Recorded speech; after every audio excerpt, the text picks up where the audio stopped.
Bonjour à tous, c'est Thierry. Nous sommes le week-end du 4 juin 2023 et je vous retrouve pour le troisième volet de mes vidéos concernant les actions du portefeuille de l'Institut des Libertés. Alors on va regarder trois actions de plus, hein. Je vous rappelle que la première vidéo était essentiellement consacrée à la philosophie de ces vidéos et la façon dont j'appréhendais les différentes unités de temps, le risque, le management du risque, et la façon dont on le voyait plus ici d'une façon investisseur de long terme que d'une façon trader qui va mettre des stop-loss assez courts et gérer dynamiquement ses positions. Donc j'ai continué dans ce sens-là. Et on va commencer par le premier titre avec Danone. Donc je vous rappelle que c'est d'une part des unités longues, hein. On regarde vraiment sur le long terme ici. Il ne s'agit pas encore une fois de trader sur quelques jours, hein. Et également, je vous rappelle que ce n'est jamais, bien entendu, des conseils ni d'achat ni de vente, étant donné que je ne suis pas un professionnel des marchés financiers et que j'aurai absolument pas le droit de vous donner ce genre de conseils. Donc, ne le prenez que comme un partage de mes analyses, hein. Ce sont des analyses techniques et graphiques, et absolument pas comme une incitation à acheter ou à vendre quelque chose sur le marché. Donc, au niveau de Danone. Alors, c'est assez intéressant, je vous montre un petit truc sur l'unité trimestrielle qui se trouve à gauche. Vous voyez, dans pas mal de cas, en fait, quand vous prenez des unités de très long terme et que vous avez une action qui se balade entre un plus bas, là, pour Danone, c'était autour de 11 euros, vous voyez, 11,20, et un plus haut, 82,40. Souvent, lorsque ce plus haut est validé pendant pas mal de bougies, parce qu'on a une correction derrière, il est intéressant en fait de couper le champ de bataille en deux, en fait. Donc de séparer, de prendre le plus bas, de prendre le plus haut, et vous prenez simplement une règle et vous mettez un trait au milieu. Voilà, le milieu du cours. Et vous pouvez même rediviser en deux. Ça vous fait 4 espaces, hein, de 25% de hausse qui mènent du plus bas au plus haut. Et ce qui est intéressant de voir sur le long terme, c'est que sur Danone, là aussi, ça fonctionne très bien. À partir du moment où le plus haut a été atteint, vous voyez, dans les 82 euros, ben, quand vous allez sur les 50% de retracement par rapport au plus bas historique, ben, vous tombez exactement en fait sur les plus bas qu'on a fait avec cette action. Donc, une fois qu'on a commencé à descendre, si vous aviez utilisé ce simple système-là, ben, vous auriez pu avoir une idée, une anticipation, en tout cas une zone de surveillance très facile au niveau de ce support de la zone des 46-47 euros ici. Et même mieux que ça, si vous aviez donc, comme je vous l'ai dit, coupé en 4, hein, vous avez même l'objectif du rebond correctif, vous voyez, du plus haut qui s'est trouvé dans la zone des 65 euros. Et depuis, on fait du ping-pong. On fait du ping-pong à l'intérieur de cette zone-là, donc je dirais que la chose importante à regarder sur Danone, sur les unités vraiment long terme, l'unité trimestrielle, hein, c'est vraiment long terme, une bougie représentant 3 mois d'évolution dans le temps. Étant donné qu'on a fait ce plus haut historique, pour l'instant, on se trouve, et on constate qu'on se trouve en train de faire du ping-pong sur ce tracé entre les 46 et les 65. D'accord? Donc on est dans une sorte de range où on se balade entre 46, 65, 46, et là on est en train de remonter. On a fait une mèche haute, on n'est pas allé tout à fait chercher les 65. C'est en partie dû parce que on est dans une configuration qu'on appelle une phase 3 baissière. C'est-à-dire que vous avez des bandes de Bollinger ici qui sont toutes les deux baissières. Alors Bollinger, pour ceux qui s'offusquent que j'arrache le nom tel qu'il devrait être prononcé en anglais. C'est une question d'habitude, j'ai dit Bollinger pendant tellement de temps que j'ai du mal à changer. Et vous avez une moyenne mobile 20 périodes ici qui est baissière aussi. Donc on est quand même dans une phase où, contrairement, vous voyez, à toute la période précédente ici, là, qui a duré des années, où on s'appuyait à chaque fois sur la MM20 qui était haussière. Hein, on avait des corrections, on avait des vagues à peu près de la même amplitude d'ailleurs, qui revenaient à chaque fois s'appuyer dans cette zone, et en particulier sur la MM20 qui montait. Ben, cette fois-ci, la MM20 s'est inversée et elle est légèrement baissière. Et ça pèse quand même, ça a tendance à peser sur la tendance et sur les cours. Et vous voyez que lors des 3 dernières mèches hautes en trimestriel, eh bien, on n'a pas dépassé cette MM20, on est venu la toucher. Mais cette fois-ci, elle fait office de résistance. Et c'est pour ça, à mon avis, qu'on n'est pas allé chercher ces 65 euros. Et c'est pour ça que quand je dis qu'on est en range, en même temps, il y a un biais baissier dans ce range sur le long terme, tant que cette MM20 représente une résistance et qu'on n'arrive pas à la casser en clôture trimestrielle. Donc bon, on est le 6 juin, la fin juin arrive, ça sera intéressant de voir si Danone a réussi à repasser au-dessus de cette EMM20 ou pas. Tant que c'est pas le cas, j'ai plutôt un biais un petit peu baissier, un petit peu de retour encore une fois sur des zones inférieures. Et donc évidemment je ne suis pas spécialement pressé d'acheter. Je vous rappelle ma philosophie, hein. On se situe, on se place dans le rôle, dans la peau de quelqu'un qui veut quand même se protéger, qui veut quand même investir et ne pas rester 100% en cash, dans un portefeuille qui va le protéger de long terme, qui va être anti-inflation, qui va être défensif, qui va être résilient, etc. Donc toute la difficulté, c'est d'arriver à gérer le risque de l'entrée progressivement, sans forcément, en tout cas moi c'est ce que je ferais, hein. Attention, c'est pas des conseils, c'est le partage de ma stratégie. C'est sauf si je suis sur un support vraiment majeur, évident, avec la possibilité de mettre un stop loss très proche, parce que si on cassait ce support majeur, ça correspondrait vraiment graphiquement à un retournement de marché clair, à une invalidation des supports, à une forte résistance qu'on n'arrive pas à passer, sauf si je me situe dans ce sens-là où je peux vraiment prendre des risques. Je vais avoir tendance à rentrer graduellement sur les titres malgré tout. Graduellement parce qu'on n'est pas à l'abri d'une correction, et graduellement parce qu'à un moment, bon, il faut rentrer sur le marché, parce que sinon vous voyez le titre qui peut continuer de monter. Et si vous n'êtes pas dans le train, ben, vous avez raté votre objectif de protection. Donc c'était beaucoup plus facile à faire il y a 6 mois pour la plupart des titres de ce portefeuille, parce qu'on était la plupart du temps sur des zones claires de support, que après les mois de hausse. Voilà, donc là on a eu ces mois de hausse, et c'est plus difficile de trouver des zones d'entrée où on va y aller all-in, comme on dit en poker, et mettre tous ces zones. Donc sur le réel aujourd'hui, sur Danone, pardon, Donean. Je suis dans cette philosophie-là de faire attention. Je ne suis pas pressé de mettre tous mes œufs sur Danone à ce stade, à cause de ce biais baissier en trimestriel.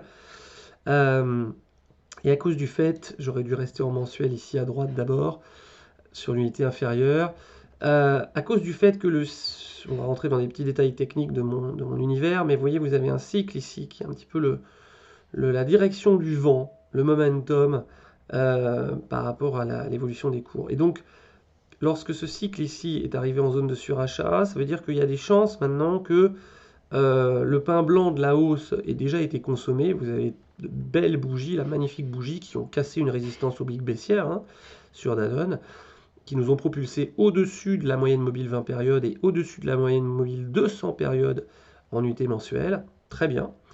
Mais on s'est heurté à la Bollinger supérieure sur cette unité de temps-là. Et rien ne dit que maintenant, le cycle qui est ici, là, ne va pas entamer une baisse vers la zone de survente, hein. On est en tout cas en zone de surachat. Donc, on n'est plus dans des conditions idéales, avec un support très facile à identifier dans la zone des 46, voilà, qui représentait là, à gauche les 50% de retracement entre le plus bas et le plus haut de tout à l'heure. Donc c'est plus délicat.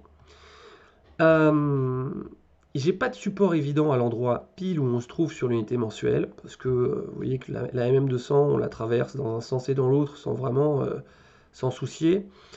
La MM20 est un petit peu en dessous, et voilà, j'ai surtout eu sur la fin du mois de mai, une confirmation qu'il y avait une résistance au-dessus de nous, la MM50 et la Bollinger supérieure, hein, une résistance double.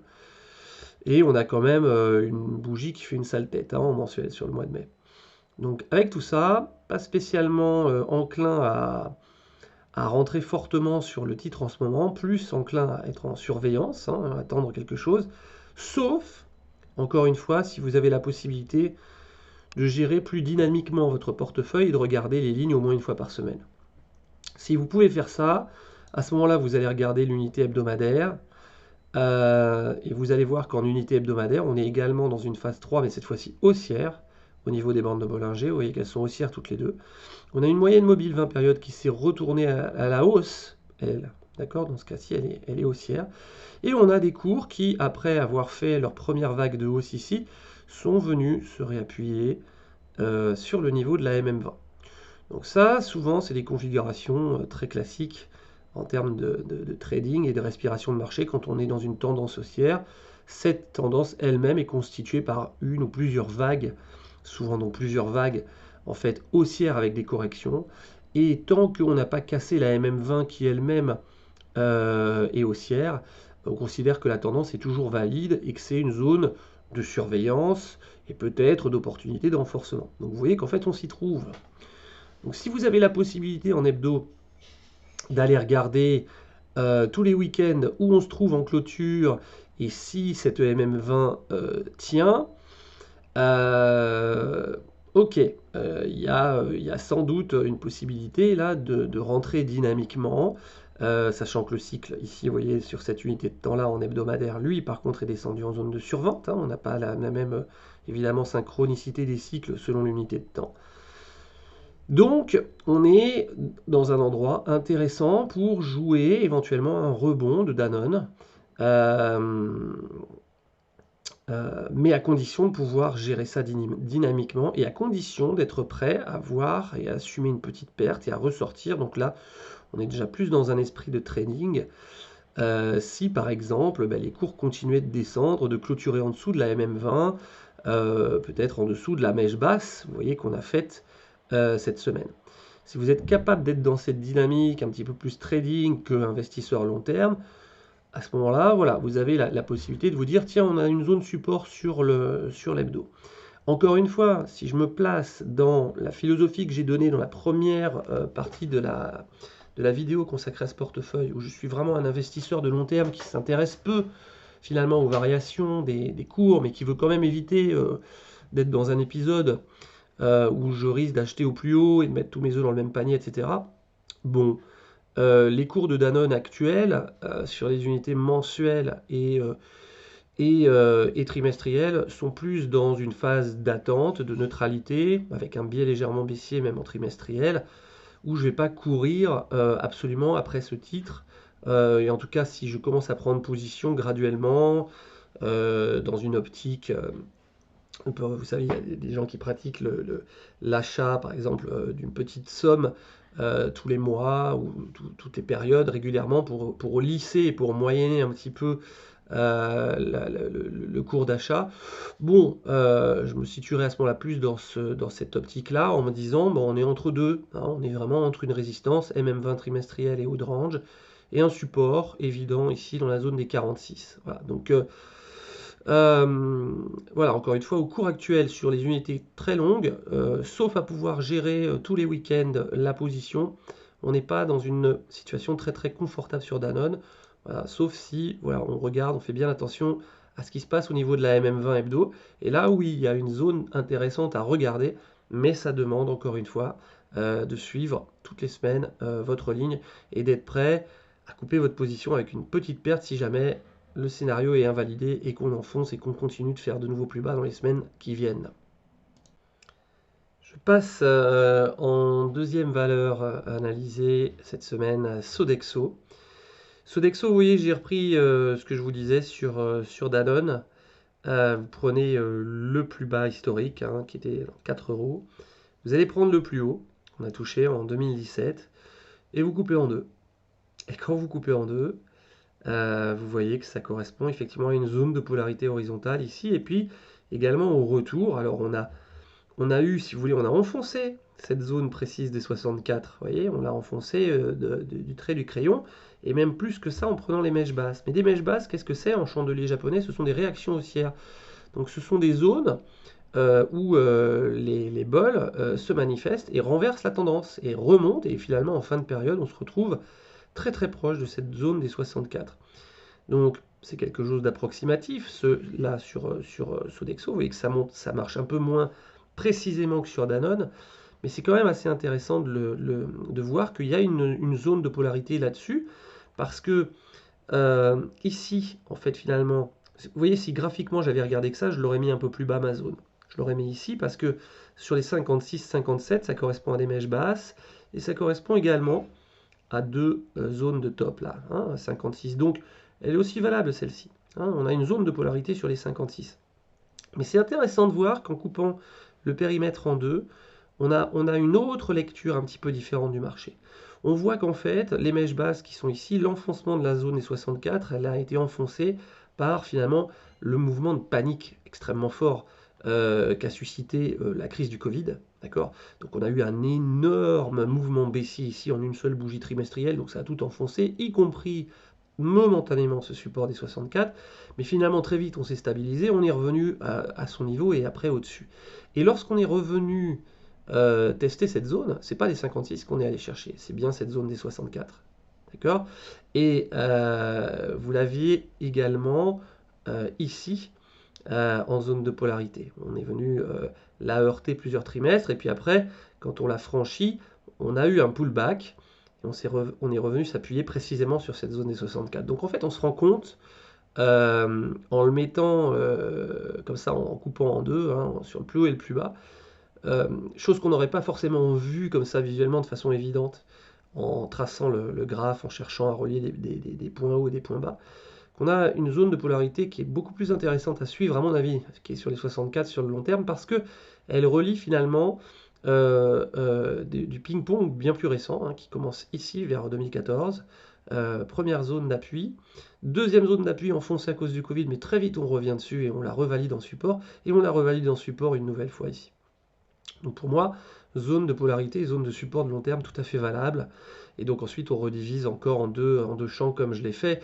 Et vous voyez qu'en redivisant encore en deux ici, même sur le plus ancien, on a encore cette zone de support ici qui est superbe au niveau des 34 euros.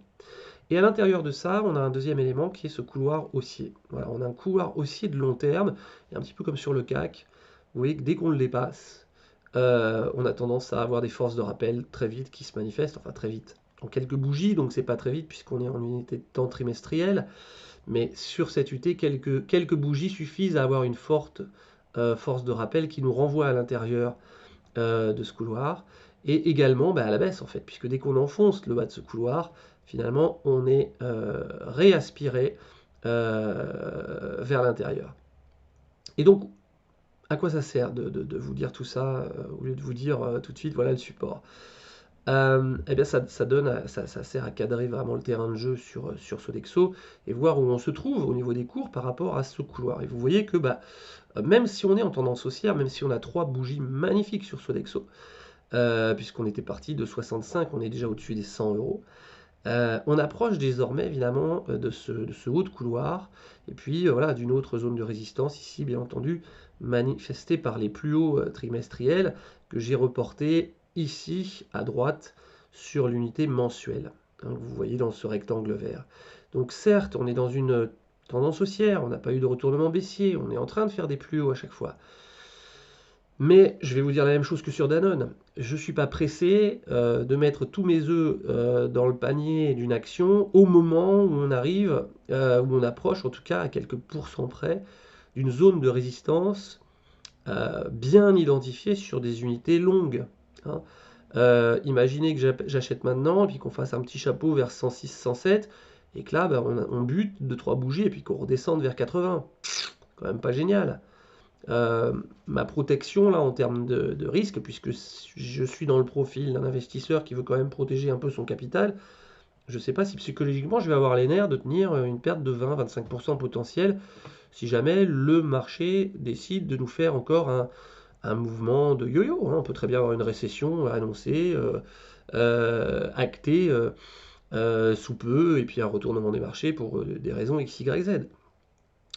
Voilà, donc on est en mensuel et en trimestriel sur, bien entendu, une position qui est haussière, mais en même temps, en termes de trading pur, quelque chose qui n'est pas très confortable pour moi pour prendre une position, parce que j'ai un potentiel de gain qui risque de s'arrêter sous cette résistance qui est pas loin, en mensuel, qui est vers 107-110, voire sous une deuxième résistance sur le très long terme qui est vers 112-113, là, vous voyez.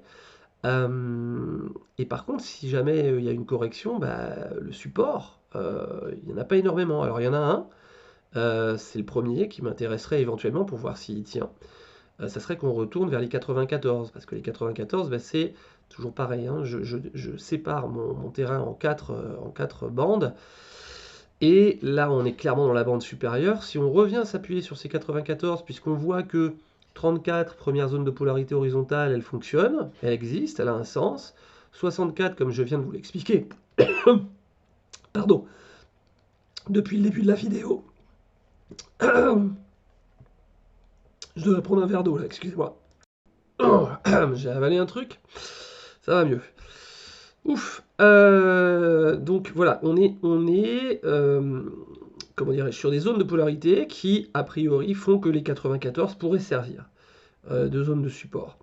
Donc, à tout prendre et à entrer sur cette valeur, je préférerais avoir un pullback sur les 94. Les 94, ça correspond en mensuel à pas grand-chose. En hebdo, par contre, ça correspond à la moyenne mobile 20 périodes. Donc si on arrive à repasser sur une phase 3 haussière en hebdo, avec une MM20 qui continue de monter, et au moment où elle passe dans la zone des 94, on a un retour, même chose que pour l'action précédente, pour Danone. Ceux qui peuvent surveiller une fois toutes les semaines, le week-end, hein, rapidement, si la MM20 tient bien, si on clôture pas en dessous, si on rebondit un petit peu dessus, bon bah là il y a une zone intéressante à suivre.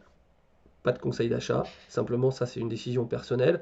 Regardez si vous avez vous-même un intérêt, si vous sentez la possibilité de regarder cette zone-là. Après, moi personnellement là, au niveau où on est, à titre personnel, je pense qu'il y a trop de risques que on corrige avec un stop loss relativement loin. Le potentiel de gain contre la première résistance est suffisamment limité pour que je ne me presse pas non plus actuellement à me ruer sur le titre. Et on va terminer par Schneider. Alors Schneider, pour moi, c'est celle qui, malgré le parcours impressionnant haussier là, qu'on a depuis 2019, à l'instant T, hein, évidemment ça peut changer, ça peut évoluer, mais à l'instant T, a la configuration la plus intéressante des trois valeurs dont je vous ai parlé sur le long terme. Alors je vais vous montrer pourquoi en trimestriel, hein, tout simplement. En trimestriel, on monte, on a eu donc la correction évidemment de 2022, hein, qu'on subit l'essentiel des titres du CAC 40. On est venu s'appuyer sur ce que j'appelle mon nuage entre le MA15 et la MM20 ici, puis en particulier sur une bande de Mogalef ici. Et bande de Mogalef, en fait, donc, qui a servi de support, c'est la bande en orange ici. Après que le dernier plus haut l'a fait décaler vers le haut. Ça veut dire que le potentiel, vous voyez, avant c'était ici, hein, de la Mogalef, d'ailleurs c'est le plus haut qu'on a fait, je vais vraiment faire un zoom. C'est le plus haut qu'on a fait sur la bougie de juillet 2021, enfin du troisième trimestre, donc 2021, qui commençait en juillet. On est allé faire un plus haut et on a une mèche haute en haut de la bande de Mogalef. Et puis donc, comme on a continué de monter, on a décalé ces bandes de Mogalef, qui représentent des résistances aussi.